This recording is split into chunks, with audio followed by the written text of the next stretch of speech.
जब हमारी गाड़ी पटरी पे चलते रहती है, सीधी चलते रहती है, सपाट चलते रहती है, तब तक धक्का मारना आसान रहता है, ढकेलते ढकेलते ढकेलते ढकेलते ढकेलते चलते। लेकिन कभी जीवन में एक आधा सामने खड्डा आ जाता है या गाड़ी खड्डे में गिर जाती है,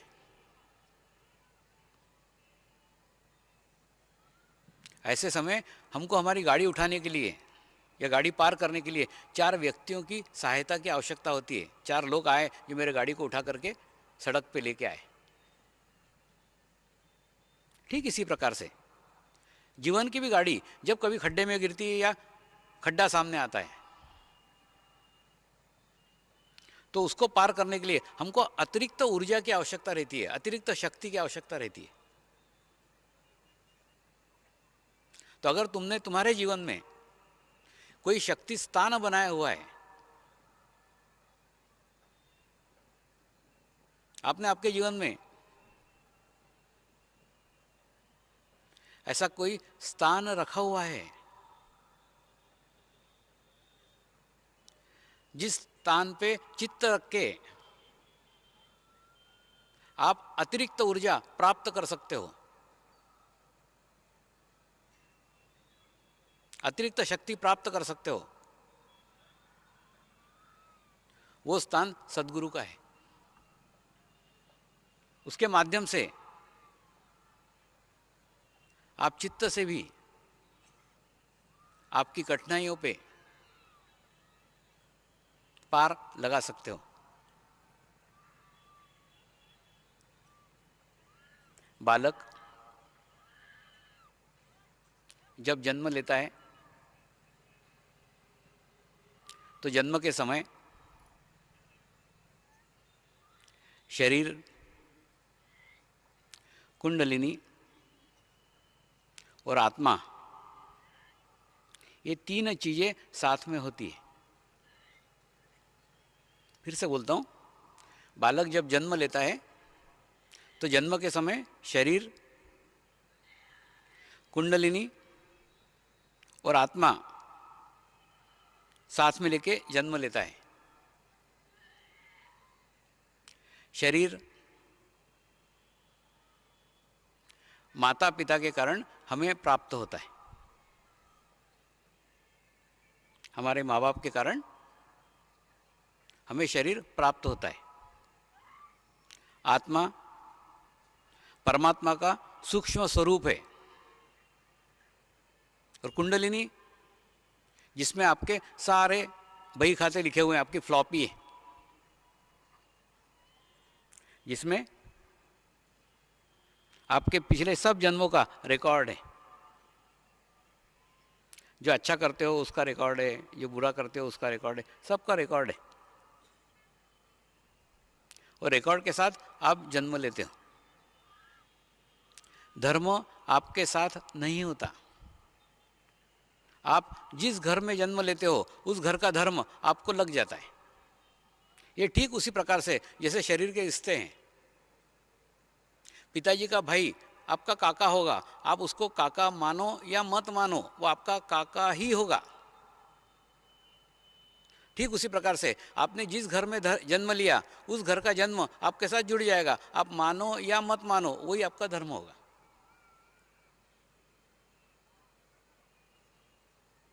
यानी ये धर्म बाद में जोड़ा गया है। धर्म लेके आप पैदा नहीं हुए हो।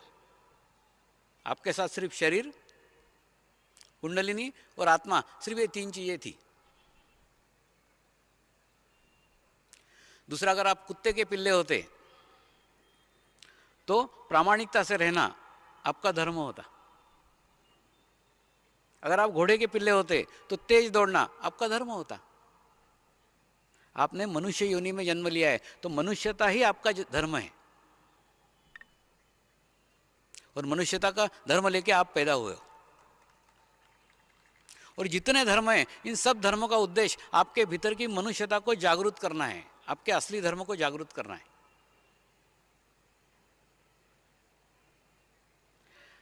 धर्म की बात आई तो हम सब की मजबूरी है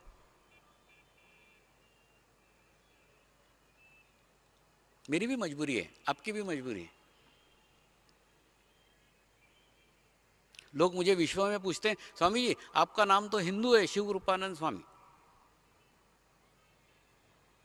मैं बोला अब नाम थोड़ी बदल सकता हूँ।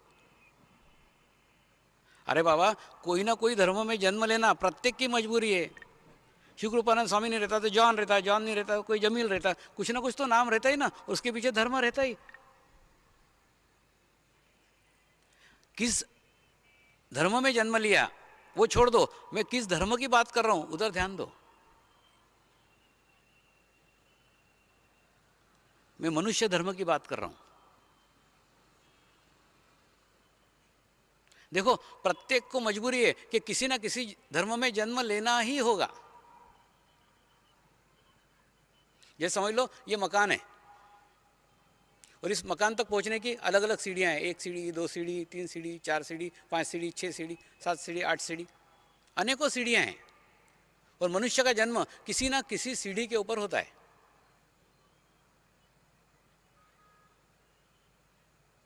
और अगर आप वो सीढ़ी को ही पकड़ करके बैठ गए कि यही मकान है, तो ये आपकी गलत फहमी है। मकान मकान है, सीढ़ी सीढ़ी है। और जो व्यक्ति आपके साथ बोल रहा है, आपके सामने बोल रहा है, वो कहाँ से बोल रहा है वो आप पता लगा लो। अगर कोई व्यक्ति विशिष्ट धर्म की बात कर रहा है, समझ लो सीढ़ी पे बैठ के बात कर रहा है। और वो व्यक्ति अगर मकान तक पहुंच गया है तो धर्म की बात नहीं करेगा, मकान की बात करेगा। बोला सबका मालिक एक है।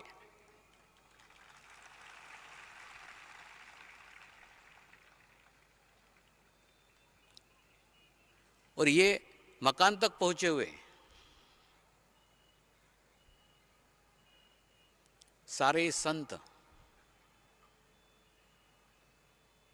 सारे महात्मा आतुर है, कौन उनके कार्य को आगे ले जाएगा, कौन उनके कार्य को आगे बढ़ाएगा।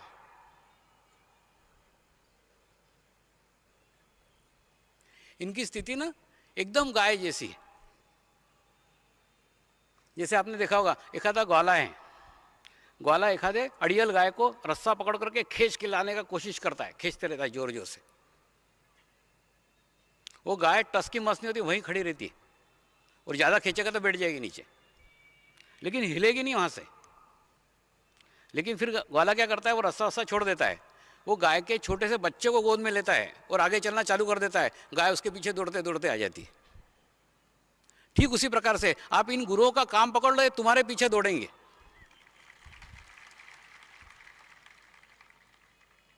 अब आप मेरा ही अनुभव देखो ना। मैंने साईं बाबा की कभी पूजा नहीं की, मैंने कभी उनकी पोथी नहीं पढ़ी, कभी उनकी आरती नहीं की, मैं कभी उनके मंदिर नहीं गया, मेरा कुछ संबंध ही नहीं था। तो मेरे से संबंध क्यों स्थापित हुआ? इसलिए स्थापित हुआ कि उनके बताए गए रास्ते पे मैं चल रहा था, उनके कार्य को कर रहा था। मैंने बताया ना, कार्य बछड़ा है गुरु का। जैसे आप कार्य को पकड़ लो, गुरु तुम्हारे पीछे आएगा, मजबूरी है उसकी। काहे नाहक को गुरु के पीछे लगे रहते हो? बच्चे को पकड़ लो, वो पीछे से खुद ही चला आएगा। ठीक इसी प्रकार से कार्य महत्वपूर्ण है। गुरु उसके पीछे खुद ब खुद चला आता है।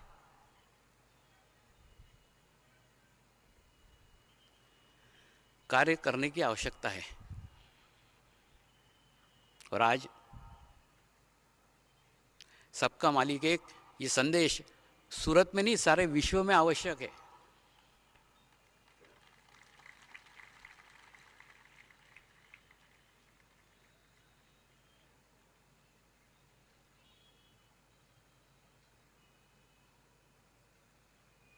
आप लोग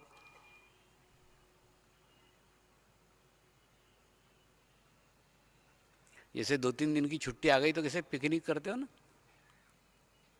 इकट्ठा हो जाते सब दोस्त, चलो कहीं घूमने जाएंगे, सापुतारा जाएंगे कहीं।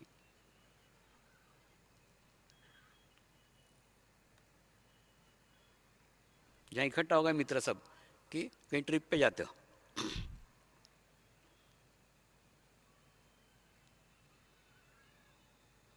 ऐसे ही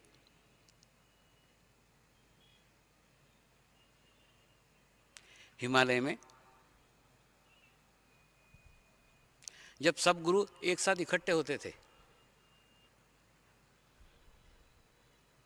एकत्र होते थे, तो वो भी एक लंबी यात्रा पे जाते थे। और ऐसी यात्राओं पे जाने का मुझे भी कई बार सौभाग्य मिला है। बस इस समाज में आके वो छूट गया, फिर वो नहीं हो सका। कुछ नहीं, समाज को इन सिर्फ 7 चक्रों की जानकारी है। इस शरीर के 7 चक्र के ऊपर भी और 7 चक्र हैं। वो सब गुरु एकत्र होते थे किसी गुफा में,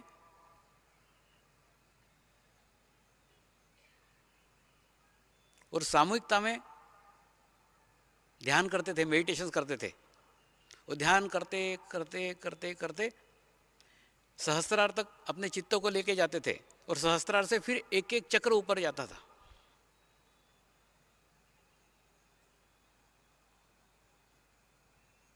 और 7 चक्र ऊपर जाने के बाद में फिर ब्रह्मांड में पूरे अपने चित्तों को छोड़ देते थे, सामूहिकता में, कलेक्टिविटी में। यह अनुभव ठीक वैसा ही रहता था जैसे आप प्लेन में से उड़ते हो कि नहीं, तो आपको नीचे के झोपड़े दिखते हैं, नीचे के बंगले दिखते हैं, नीचे के घर दिखते हैं, खेती दिखती है। फिर ऊपर जाने के बाद में कुछ नहीं दिखता। फिर नीचे आते हो तो फिर खेती दिखती है, झाड़ दिखते हैं, फूल दिखते हैं, बंगले दिखते हैं। ठीक उसी प्रकार से जब ऊपर जाते थे तब जाते हुए कुछ दिखता था, और जब नीचे आते थे तब आते हुए कुछ दिखता था। जो रास्ते में था वो गुरु लोक है। जितने संत, जितने महात्मा इस धरती पे आ चुके हैं और आकर गए हैं, उन सब का कार्य शक्ति के रूप में वहाँ विद्यमान है। अपने को कुछ नहीं करने का है, अपने आप को सिर्फ वहाँ तक आप डेवलप कर लो। देखो ये स्थान है, इस स्थान पे वो सब शक्तियाँ हैं। एक जीवित व्यक्ति ध्यान करते करते करते करते इस लोक तक पहुँच जाता है, तो नीचे के लोग, उनके भक्तगण इच्छा करते रहते हैं कि उनको एनर्जी मिले, उनको वाइब्रेशंस मिले। उनकी मजबूरी है कि वो ऊपर से नीचे आ नहीं सकते, तो ऐसे किसी माध्यम को पकड़ते हैं जो माध्यम ऊपर तो पहुंचा है लेकिन नीचे भी कनेक्टेड है। तो ऑटोमेटिकली उस व्यक्ति को माध्यम बनाते हैं, और एक बार किसी ने माध्यम बना लिया फिर उस व्यक्ति के शरीर से बहुत बड़ा कार्य होता है जितना वो कभी सोच भी नहीं सकता। तो ऐसा गुरु लोक तैयार है, गुरु लोक निर्माण है। वहां तक अपने आप को डेवलप करने का है, वहां तक अपने आप को ले जाने का है। मेरे गुरुओं का उद्देश्य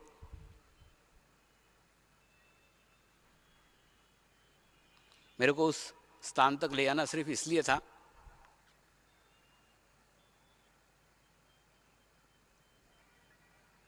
कि उन्हें मुझे समाज में भेजना था। उस ध्यान में से कितने दिन बाद वापस आएंगे कोई निश्चित नहीं रहता है। आएंगे सब साथ में आएंगे, जाएंगे सब साथ में जाएंगे।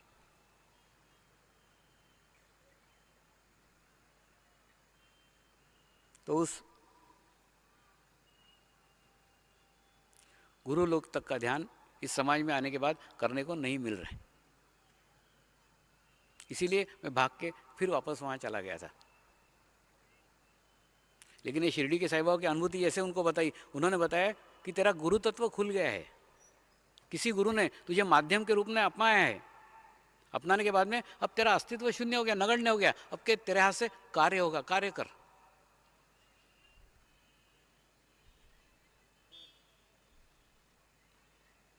ध्यान ध्यान कुछ नहीं है, अपने अस्तित्व को इस अस्तित्व के अंदर पूरा मर्ज कर दो, और मर्ज करने के बाद आपके हाथ से कार्य होना चालू हो जाएगा। करना और होने के बीच की कड़ी ध्यान है। ध्यान करने के बाद में आपके हाथ से कार्य होना शुरू हो जाता है। ये मेरे को ही नहीं, अनेकों साधकों को इसके अनुभव है। क्या होता है, जैसे ये कार्य करने को जाते हैं सारी शक्तियां उनके पीछे आ जाती है, और एक छोटे से आदमी से बहुत बड़ा भारी कार्य हो जाता है, क्योंकि वो तो निमित्त है। तो ऐसे शक्तियों का आप निमित्त बनो। ऐसा निमित्त बन के आपके अंदर एक आत्मविश्वास आता है, आपके अंदर एक कॉन्फिडेंस आता है। इसलिए मैं साधकों को कहता हूँ गुरु कार्य करो। गुरु कार्य करने से आपके अंदर एक आत्मविश्वास आएगा। अरे जो लंगड़ा पूर्व दिशा में दौड़ सकता है वो तो पश्चिम में भी दौड़ सकेगा ना। जब एक बार एक असफल व्यक्ति में विश्वास आ जाए कि मैं सफलता से ये कार्यक्रम आयोजित कर सकता हूं, बस वो सफलता का विश्वास आने के बाद में वो तो किसी भी क्षेत्र में सफल होगा। दिशा कोई भी होने दो, आत्मविश्वास आ जाता है। इसलिए जैसे ही गुरु कार्य करते हैं, गुरु के पीछे गुरु की सारी शक्तियां आपके पीछे हो जाती है और एक छोटे से आदमी से एक बहुत बड़ा कार्य हो जाता है।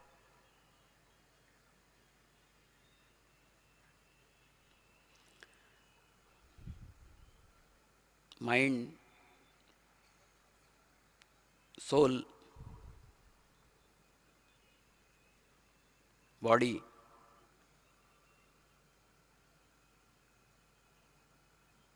आजकल इन विषयों पे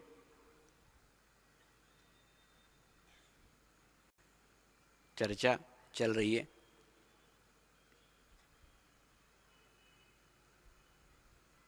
अब जो मैं आपको कहने जा रहा हूं, ये मुझे मालूम है आपके समझ में नहीं आएगा, लेकिन जानकर नहीं बताना उचित नहीं है, इसलिए बता रहा हूं। आज से 10 साल बाद, 15 साल बाद इस बात का खुलासा होगा। आपके और मेरे बीच में एक अंतराल है, वो अंतराल बीते बिना ये बात ही आपके समझ में नहीं आएगी। फिर भी सिर्फ याद रखिए,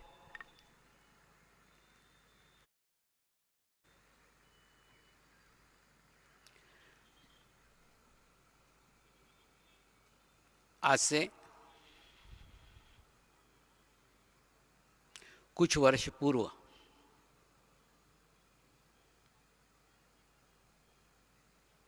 शक्ति यानी मसल्स पावर कहलाती थी। जो पहलवान है, जो ताकतवर है, जो शक्तिशाली है, बलाढ्य है, बड़ी बड़ी भुजाएं, बड़ी बड़ी जंघाएं, वो बड़ी बड़ी गदा उठा सकता था और एक बहुत बड़ा योद्धा सिद्ध हो सकता था।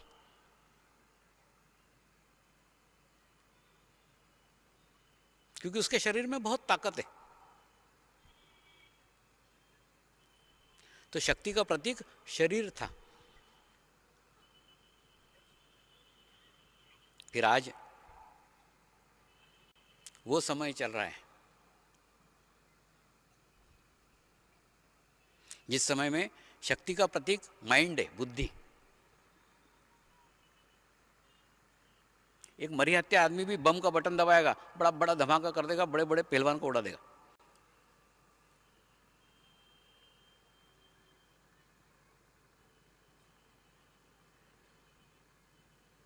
शक्ति परिभाषित हो गई। शक्ति शरीर से मस्तिष्क में आ गई, बॉडी, माइंड, और ये आगे सोल में जाने वाली है।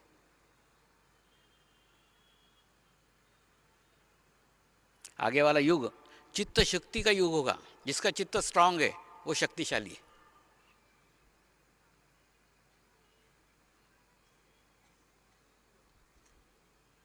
अटेंशन पावर का युग होगा।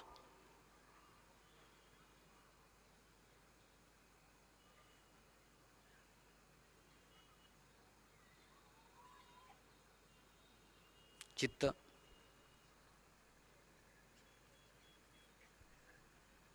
स्ट्रांग वाले व्यक्ति सकारात्मक कार्य में लग रहे हैं कि नकारात्मक कार्य लग रहे हैं,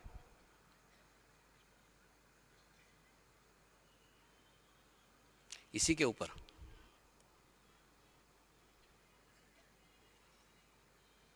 दुनिया का भविष्य टिका हुआ है।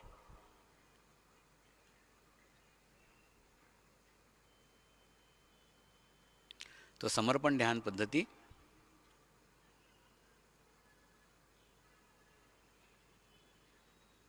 ऐसे सकारात्मक चित्त के लोगों का निर्माण करेगी।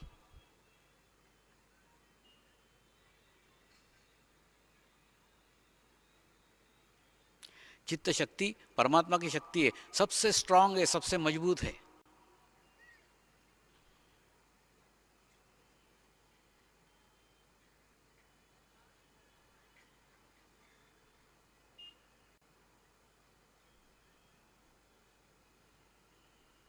और बहुत फास्ट काम करती है।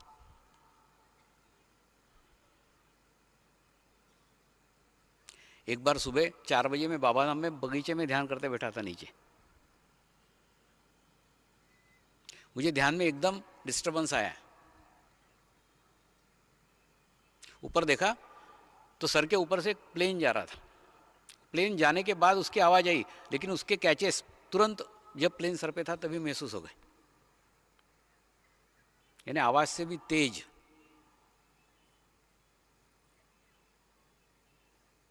चित्त ग्रहण कर सकता है, चित्त ले सकता है।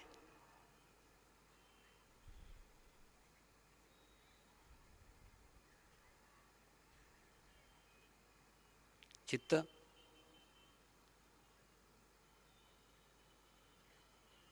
एक शक्तिशाली चित्त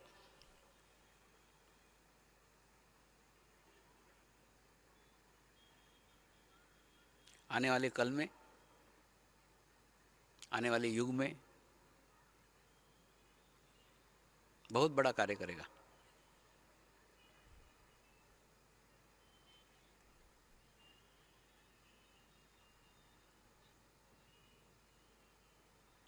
चित्त और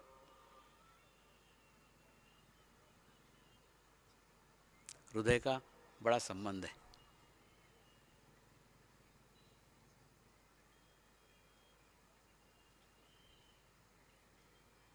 बुद्धि और हृदय, इन दोनों का 36 का आंकड़ा है।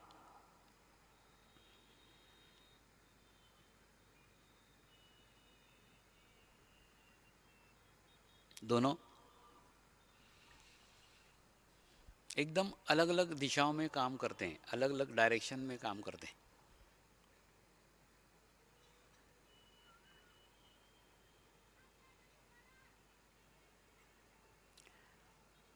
ऐसा ही एक उदाहरण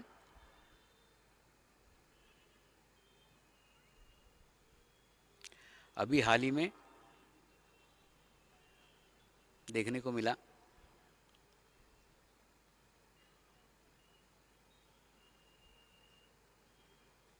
कुछ लोग हृदय वाले थे, कुछ लोग बुद्धि वाले थे।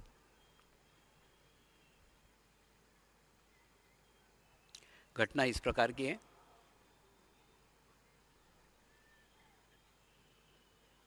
कि शिरडी के साईं बाबा का सिंहासन सोने का होना चाहिए कि नहीं होना चाहिए।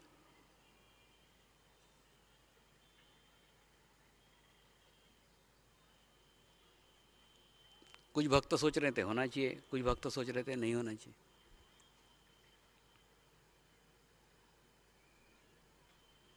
जो सोच रहे थे होना चाहिए वो हृदय वाले थे, जो सोच रहे थे नहीं होना चाहिए वो बुद्धि वाले थे।